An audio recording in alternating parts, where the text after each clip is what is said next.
নমস্কার বন্ধুরা, প্রধানমন্ত্রী কিষাণ সম্মান নিধি যোজনার মতো অন্নপূর্ণা যোজনাতেও এবার টাকা ফেরত চেয়ে নোটিশ পাঠানোর তোড়জোড় শুরু হলো। অন্নপূর্ণা যোজনায় যারা ৩,০০০ কিংবা ৬,০০০ পেয়েছেন তাদের মধ্যে সরকারি নির্দেশিকা অনুসারে যারা অযোগ্য বলে বিবেচিত হয়েছেন তাদের আধার নম্বর এবং নাম সংগ্রহের কাজ শুরু করতে নির্দেশ দেওয়া হলো। তাদের কাছে টাকা ফেরত নেওয়া হবে, সেটা আপনি ৩,০০০ কিংবা ৬,০০০ যা পেয়ে থাকুন না কেন সেটা আপনাকে ফেরত দিতেই হবে। জুলাই মাসের দ্বিতীয় সপ্তাহ নাগাদ একটি অর্ডার আমরা দেখেছিলাম অন্নপূর্ণা যোজনা সংক্রান্ত প্রকাশিত হয়েছিল, যেখানে বলা হয়েছিল কারা অন্নপূর্ণা যোজনার মাধ্যমে যোগ্য বলে বিবেচিত হবেন এবং অন্নপূর্ণা যোজনার মাধ্যমে আর্থিক সহায়তা পাবেন, কারা আর্থিক সহায়তা পাবেন না, অযোগ্য বলে বিবেচিত হবে, আর আপাতত কাদেরকে অ্যাপ্রুভেল না দিয়ে পরবর্তী নির্দেশ না আসা পর্যন্ত অপেক্ষা করতে হবে। সেই মোতাবেক একটা নির্দেশিকা কিন্তু জারি হয়েছিল বা অর্ডার কপি আমরা দেখতে পেয়েছিলাম। তার ভিত্তিতেই কিন্তু এবার টাকা ফেরত নেওয়ার জন্য নোটিশ পাঠানো হবে, তারই তোড়জোড় শুরু হয়ে গেল। এই ভিডিওতে আপনারা সেই গুরুত্বপূর্ণ তথ্য সম্পূর্ণ দেখতে পাবেন, তাই অবশ্যই ভিডিওটি শেষ পর্যন্ত দেখতে থাকুন। আর এই চ্যানেলে নতুন এসে থাকলে প্রতিনিয়ত গুরুত্বপূর্ণ ভিডিওর তথ্য পাওয়ার জন্য চ্যানেলটিকে সাবস্ক্রাইব করে পাশে থাকা নোটিফিকেশন বেল আইকনটা অল করে রাখবেন। ফেসবুক থেকে দেখে থাকলে অবশ্যই পেজটিকে ফলো করে রাখবেন। ইতিমধ্যে আপনারা জানেন সরকার জুন মাস থেকে অন্নপূর্ণা যোজনার মাধ্যমে ৩,০০০ টাকার আর্থিক সহায়তা দেওয়া শুরু করেছে এবং জুন মাস জুলাই মাস ২ মাস জুড়ে এই টাকা কিন্তু ইতিমধ্যে বেশ কিছু উপভোক্তার ব্যাঙ্ক অ্যাকাউন্টে পাঠানো হয়েছে। আর বর্তমানে আগস্ট মাসে কিন্তু অনেকেই নতুন করে টাকা পেতে চলেছেন। তার মাঝেই এই ধরনের একটা খবর প্রকাশিত হয়েছে, যা আপনাদের আমি দেখাচ্ছি। দেখুন, অন্নপূর্ণায় অযোগ্য, টাকা ফেরানোর তোড়জোড়। এখানে কি বলা হয়েছে দেখুন, অন্নপূর্ণা যোজনায় যোগ্য নন অথচ ১-২ মাস সুবিধা পেয়েছেন এমন মহিলাদের থেকে টাকা ফেরানোর প্রক্রিয়া শুরু হয়েছে পশ্চিম মেদিনীপুরে। আপাতত নামের তালিকা তৈরি হচ্ছে, সব ঠিক থাকলে শীঘ্রই নোটিশ দিয়ে টাকা ফেরানোর নির্দেশ দেওয়া হবে।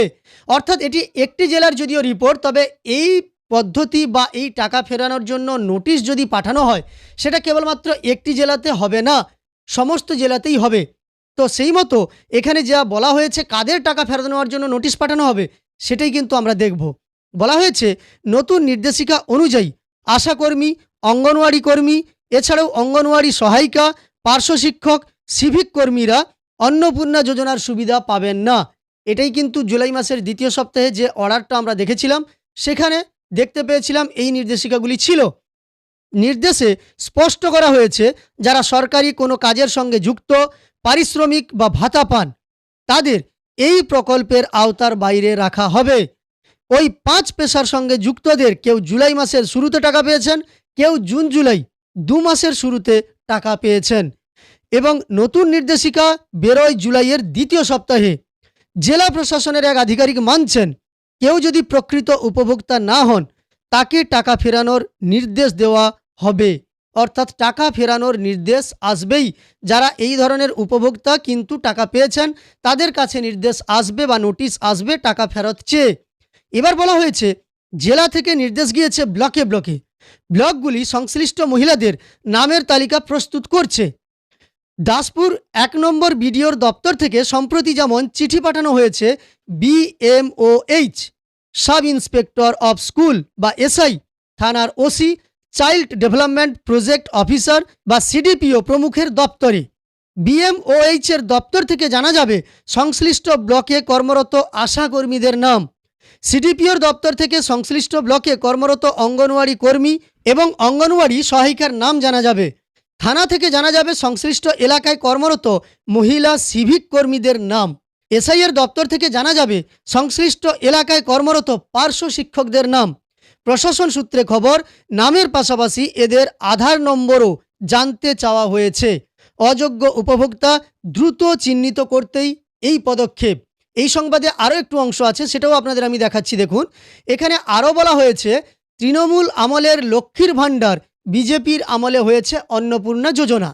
গত জুন থেকে এর সুবিধা মিলতে শুরু করেছে। প্রশাসনিক সূত্রে খবর, এই জেলায় প্রায় ৭,৬০,০০০ মহিলা এই সুবিধা পাচ্ছেন।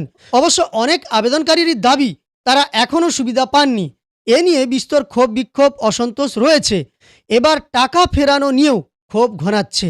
বিষয়টি অনুচিত বলে দাবি ওই ৫ পেশার সঙ্গে যুক্ত অনেকেরই। আশাকর্মীদের সংগঠনের জেলা সম্পাদিকা পাপিয়া অধিকারীর মতে, যতক্ষণ পর্যন্ত কেউ সুবিধা পেয়েছেন ততক্ষণ পর্যন্ত তিনি নিয়ম অনুযায়ী পেয়েছেন। সেক্ষেত্রে টাকা ফেরতের প্রশ্নই থাকে না। ওই নির্দেশিকা বেরোনোর পরে যদি কেউ সুবিধা পেয়ে থাকেন সেক্ষেত্রে আলাদা কথা। তিনি জানাচ্ছেন টাকা ফেরতের কথা বলা হলে অনেকেই সমস্যায় পড়বেন। তো এই সংবাদের মাধ্যমে আমরা বুঝতে পারলাম কোন 5 ধরনের উপভোক্তার কাছ থেকে এই অন্নপূর্ণা যোজনার আর্থিক সহায়তা ফেরানোর জন্য নোটিশ আসতে চলেছে। যাই হোক, আপাতত আপনাদের এই সংবাদটি দেখানো ছিল। সম্পূর্ণ সংবাদটি দেখার পরে আপনার মন্তব্য কমেন্টে জানাবেন। আর ভিডিওটি ভালো লাগলে একটি লাইক করার সঙ্গে সঙ্গে এই ধরনের তথ্য আরও পাওয়ার জন্য চ্যানেলটিকে সাবস্ক্রাইব করে পাশে থাকা নোটিফিকেশন বেল আইকনটা অল করে রাখবেন। ফেসবুক থেকে দেখে থাকলে অবশ্যই পেজটিকে ফলো করে রাখবেন।